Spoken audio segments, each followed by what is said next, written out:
Hello students, আজকে আমরা যে বিষয়টি আলোচনা করব সেটা হচ্ছে রাজশাহী মেডিকেল ইউনিভার্সিটির বিএসসি নার্সিং থার্ড ইয়ারে 2023 ডিসেম্বর যে ফাইনাল এক্সামিনেশনে সবচেয়ে কঠিন প্রশ্ন আসছে, সব থেকে বেশি ফেল আসছে যে সাবজেক্ট কমিউনিটি নার্সিং। এই কমিউনিটি নার্সিং এর একটা ইকিউ আসছিল, সেটা হচ্ছে ট্রান্স থিওরিটিক্যাল মডেলটা এক্সপ্লেইন করতে বলছে। ট্রান্স থিওরিটিক্যাল মডেলটা কি, এসটিএস কি, ব্যবহার কি, আমরা এই বিষয়টি আজকে জানবো। তোমরা যদি আমার চ্যানেল নতুন হয়ে থাকো অবশ্যই আমার চ্যানেলটিকে সাবস্ক্রাইব করে নিও। ট্রান্স থিওরিটিক্যাল মডেলটা আসলে কি? এই ট্রান্স থিওরিটিক্যাল মডেলটা হচ্ছে একটা বিহেভিয়ার চেঞ্জের একটা মডেল, মানে একটা মানুষের বিহেভিয়ার ক্রমাগত কিভাবে চেঞ্জ করা যায় তার একটা মডেল। এই মডেলটা প্রথমে এসেছে এই দুই বিজ্ঞানী প্রচাস্কা ডিক্লেমেন্টি 1970 সালে। এটা আসলে কোথায় কোথায় ব্যবহারে দেখো, এটা হচ্ছে একটা সময়ের সাথে মানুষের ব্যবহারের পরিবর্তনের যে স্টেজ সেটা এই মডেলে আলোচনা করা হয়। এটা কি কাজে ব্যবহার দেখো, স্পেশালি ফর অ্যাডিকশন রিকভারি, অর্থাৎ একটা মানুষ দীর্ঘদিন কোনো একটা খারাপ অবস্থার সেই বদ অভ্যাসটা দূর করার জন্য, যেমন হতে পারে সেটা স্মোকিং, তারপর ড্রাগ অ্যাডিকশন, পর্ন অ্যাডিকশন, এরকম অনেক অ্যাডিকশন হতে পারে। তারপর হচ্ছে ওয়েট ম্যানেজমেন্ট, অর্থাৎ একটা মানুষের হঠাৎ করে ওয়েট গেইন হচ্ছে, অনেক বড় বড় মানে ভুঁড়িওয়ালা হয়ে যাচ্ছে বা অনেক বড় মাসেল গেইন করতেছে, ওভারওয়েট হয়ে যাচ্ছে, তারপর তার মানে চেঞ্জ আসতেছে, তখন সে কিভাবে চেঞ্জ করতে পারে সেগুলো আমরা দেখি। আদার হেলথ রিলেটেড বিহেভিয়ার মডিফিকেশন। তো আমরা এই ট্রান্স থিওরিটিক্যাল মডেলটাতে কি হয়, মানুষের বিহেভিয়ার চেঞ্জ যেগুলো হয় সেই চেঞ্জগুলো স্টেপ বাই স্টেপের আলোচনা করছে। ট্রান্স থিওরিটিক্যাল মডেলের স্টেজের আলোচনা করার সবচেয়ে প্রথমে আমরা যে ধাপটা আলোচনা করি সেই ধাপটা হচ্ছে প্রি কন্টেম্পলেশন। এই প্রি কন্টেম্পলেশনটা আসলে কি, কোনো একটা মানুষের অভ্যাস পরিবর্তনের শুরুর অবস্থাটা প্রথম ধাপ। এই ধাপে তারা কখনোই কোনো কিছু মেনে চান, তারা যেভাবে আছে সেভাবেই থাকতে চায়। এটা হচ্ছে প্রি কন্টেম্পলেশন, এটাকে এক নম্বরে ডেনিয়াল বলে, মানে অর্থাৎ সবচেয়ে প্রথমে সে ডিনাই করে দিবে, তাকে সমাজ নতুন কিছু চেঞ্জ করতে হবে, সে ওটাকে যেভাবে আছে সেভাবেই থাকতে যাবে। তাকে আমরা যতই ফোর্স করি, যতই বোঝানোর চেষ্টা, সে বুঝবে না। ঠিক যেমনটা আমরা 2019 সালে করোনা মহামারী যখন প্রকোপ বেড়ে যায়, তখন আমরা মানুষকে মাস্ক পরতে বলতে, তখন তারা কি বলেছিল মনে আছে নিশ্চয়ই? করোনা ওটা ততটা গুরুতর রোগ নয়, ওটা মানুষের মনত। আমার পার্শ্ববর্তী এলাকার কেউ মরে নাই, আমি মাস্ক ব্যবহার করে নিজে মরুন নাকি। এরপরে আছে কন্টেম্পলেশন। এখানে তারা ধীরে ধীরে বুঝতে শিখে, ধীরে ধীরে যখন আমাদের করোনা মহামারীটা প্রকোপটা বেড়ে গেল, যার দেখতেছি বেশি ইনফেক্টেড হচ্ছে, মানুষগুলো ধীরে ধীরে অনেক মারা যাচ্ছে, তখন ধীরে ধীরে তারা কিন্তু বুঝতে শুরু করে যে ও আমাদেরও তাহলে এখন একটু চেঞ্জ হওয়া উচিত। এই অবস্থাটা চেঞ্জ হয়, তারা ডিটারমাইন করে যে আমাদের চেঞ্জ হওয়া উচিত। এরপরে তাদের প্রিপারেশন, এখন তারা প্রিপেয়ার্ড হয় যে না আমার পাশের মানুষের করোনা হলো, অমুকের করোনা হলো, সকলের করোনা হলো, তখন তারা কি করে এইভাবে চেঞ্জ হওয়ার জন্য প্রিপেয়ার হয়। তারপরে ধাপ হচ্ছে অ্যাকশন। প্রিপেয়ার হওয়ার পরের ধাপে হচ্ছে অ্যাকশন। এই ধাপে তারা এসে কি হয়, এটাকে এতদিন যেটা ভাবছে করার জন্য সেটা ইমপ্লিমেন্ট করে, সেটা কাজটা শুরু করে। এবং এরপরে একটা ধাপ আছে, হচ্ছে মেইনটেন্স।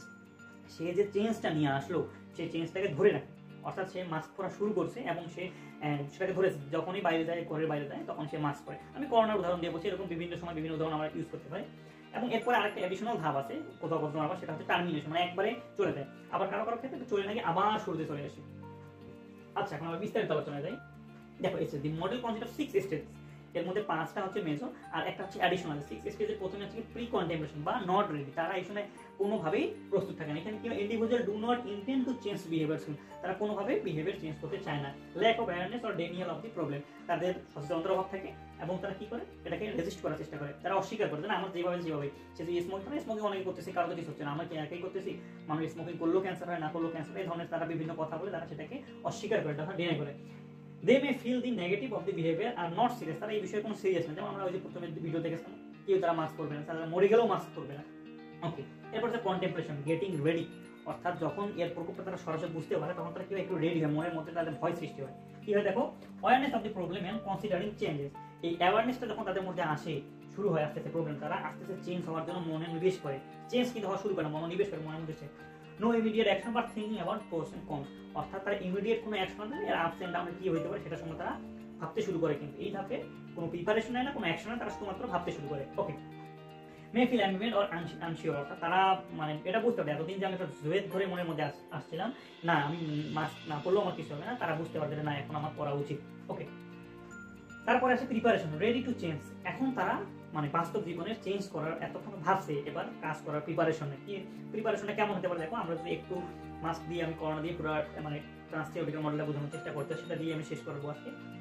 প্রথমে তারা মাস্ক পরবেই না, ওকে, সে যদি মরে যায় মাস্ক পরবে। দ্বিতীয় ধাপে কন্টেম্পলেশন, গেটিং রেডি, অর্থাৎ সে এখন বুঝছে আমার মাস্ক পরা উচিত।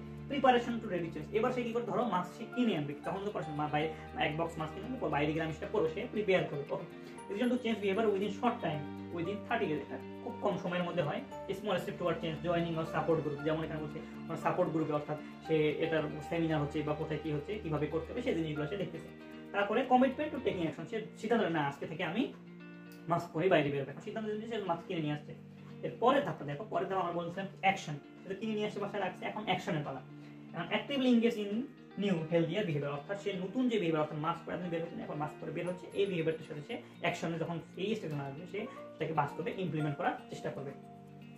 আচ্ছা, এই অবস্থায় তারা কি কি করতে হবে? Require effort and commitment support. তাকে এই সময় ইফোর্ট দিতে হবে, কমিটমেন্ট তার ঠিক রাখতে হবে, তার দৃঢ় প্রতিজ্ঞ থাকতে হবে, সাপোর্ট থাকতে হবে।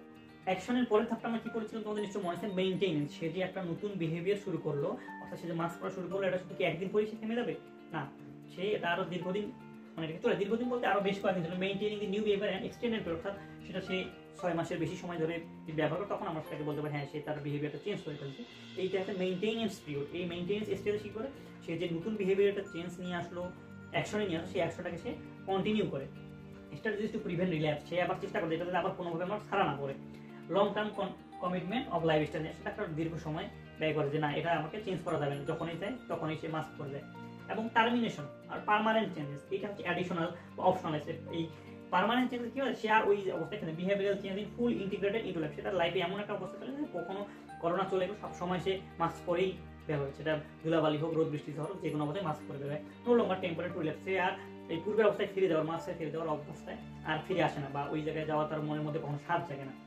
সাম behaviours addiction may never reach this stage, তবে কিছু কিছু ক্ষেত্রে এই স্টেজটা টার্মিনেশন, যেমন অ্যাডিকশনে এটা আবার নাও আসতে পারে। যেমন যারা ড্রাগ অ্যাডিক্টেড, তারা এই মেইনটেনেন্স পর্যন্ত আসলে হঠাৎ করে আবার যে কোনো দিন কাম ব্যাক করতে পারে। যারা দীর্ঘদিন রিহ্যাবে থাকে, দীর্ঘদিন রিহ্যাবে থাকার পরে তারা অনেকদিন মাদক থেকে দূরে থাকার পর হঠাৎ করে আবার ব্যাক করতে পারে না, সেটা বলতে যে টার্মিনেশন এই স্টেজটা পার্মানেন্ট স্টেজ সকলের ক্ষেত্রে না হতে পারে। তো আমি আরেকবার রিকল দেই, এর যে 6টা ধাপ আমরা করলাম। প্রথম ধাপ হচ্ছে প্রি কন্টেম্পলেশন, তারপর কন্টেম্পলেশন। বাংলাদেশে আমি বলি প্রথম ধাপে সে প্রথমে অস্বীকার করে আমার কোনো প্রয়োজন নেই। দ্বিতীয় ধাপে সে কি করবে? একটু ভাবে না অবশ্যই এর মনে প্রয়োজন আছে। তৃতীয় ধাপে সে প্রিপারেশন নিবে, অর্থাৎ প্রস্তুতি নিবে, সে তার চেঞ্জের প্রস্তুতি নিবে। আর চতুর্থ ধাপে সে অ্যাকশনে রূপান্তর করছে, যে আপনি প্রস্তুতি সেটা সে কাজে করবে। আর তারপর হচ্ছে মেইনটেনেন্স, সেটাকে সেই ধারাটাকে অব্যাহত রাখবে। এবং সর্বশেষে আসবে হচ্ছে টার্মিনেশন, এটা অ্যাডিশনাল, এটা কখনো থাকতে পারে, না থাকতে পারে, সেটা ঠিক আছে, সেটা আর কখনো ফিরে যাবে না। ওকে, তো এখন আমরা কিভাবে এটা চেঞ্জ করে, প্রসেস অফ চেঞ্জ, এই ট্রান্সফার আমরা কিভাবে চেঞ্জ করে? দেখো কমিউনিটি প্রসেস, কনশাস রাইজিং, তারা যখন এটা কিভাবে চেঞ্জ করে, দেখো মানুষের মধ্যে সচেতনতা বৃদ্ধির মাধ্যমে, ড্রামাটিক ইমোশনাল অ্যারাইজাল, তারপরে environmental reevaluation, understanding impact of other. আমি যে একটা কাজ সেটা অন্যের উপর কি প্রভাব ফেলছে। আচ্ছা, আমি একটা খারাপ কাজ, আমি একটা মাদকাসক্তির উপর আসক্ত হয়ে থাকি, সেটা অন্যের উপর প্রভাব ফেলছে, শুধু আমার উপর এই বিষয়গুলো যখন সে বুঝে, তখন তার মধ্যে চেঞ্জ আসে। কমিউনিটি প্রসেস এই চেঞ্জগুলো নিয়ে আসতে হবে। Self reevaluation, realising need for change, সে যখন নিজে বুঝতে পারে না আমার নিজেরও চেঞ্জ হচ্ছে, আমার নিজের জন্য, আমি অন্যের জন্য চেঞ্জ না হই, কিন্তু আমার নিজেকে সেফ থাকার জন্য চেঞ্জ হতে হবে। যেমন আমি যদি অ্যাডিকশনের ক্ষেত্রে বলি, সে নিজের শরীর সুস্বাস্থ্যের জন্য, নিজের জন্য চেঞ্জ হতে হবে। বা আমরা ওয়েট গেইনের কথা বলি, বা করোনা মাস্ক দিয়ে উদাহরণ দিই না, সেটা এভাবে চেঞ্জ নেই, নিজের জন্য সে যখন বুঝতে পারে তখন সে আস্তে আস্তে চেঞ্জের দিকে যায়। তারপর হচ্ছে বিহেভিয়ারাল চেঞ্জ, সেলফ লিবারেশন, তারপরে কাউন্টার কন্ডিশনিং। হ্যাঁ, আমি যদি এটা খারাপ কাজ করি, আমার এই ইম্প্যাক্টটা পড়ছে, আমি সেটা বুঝতে পারি। হ্যাঁ, তারপর স্টিমুলাস। তো এই যে বিষয়গুলো, এইভাবে আমাদের প্রসেসটা হচ্ছে চেঞ্জ হয়। আচ্ছা, এর পরবর্তী ধাপে আমরা application of transtheoretical model health care and nursing. আমি আসলে প্রশ্নটা আলোচনা করতে, ওই প্রশ্নটা ওই স্টেটমেন্ট অনেক ছোট, কিন্তু এটা কোথায় কোথায় ব্যবহার হয়। দেখো, স্মোকিং সিসেশন, অর্থাৎ কোনো একটা স্মোকিং দীর্ঘদিন থেকে একটা পেশেন্ট আছে, স্মোকিং অ্যাডিক্টেড, চেইন স্মোকার, তার ক্ষেত্রে সে এইভাবে এই স্টেজ ফলো করে বা এই স্টেজের মাধ্যমে তার বিহেভিয়ার চেঞ্জ করতে পারে। ওয়েট ম্যানেজমেন্ট, বিভিন্ন জিমনেশিয়ামে বা যারা ওয়েট লস করতে চায় বা ওয়েট গেইন করতে চায়, যে যেটাই করতে থাকবে সে এই ওয়েট ম্যানেজমেন্ট কিন্তু আমাদের এই প্রসেসের মাধ্যমে বা এই মডেলের মাধ্যমে আমরা মডিফিকেশন করতে পারি। সাবস্টেন্স অ্যাবিউজ ট্রিটমেন্ট, অর্থাৎ আমি এর আগে যেটা বললাম যে addiction, drug addiction, chronic disease management, অনেকের ডায়াবেটিস, হাইপারটেনশন, যেগুলো মানে ক্রনিক কখন দূর হবে না, সেগুলোকে নিয়ন্ত্রণে নেওয়ার যে প্রসেসটা, সেই প্রসেসটা লাইফস্টাইলটাকে চেঞ্জ করার জন্য আমরা এই মডেলটাকে অ্যাপ্লিকেশন করতে পারি, এই মডেলটা আমরা অ্যাপ্লাই করতে পারি। তো transtheoretical model provides structural approach to behavioural change, recognises that the change is gradual process rather than an instant decision.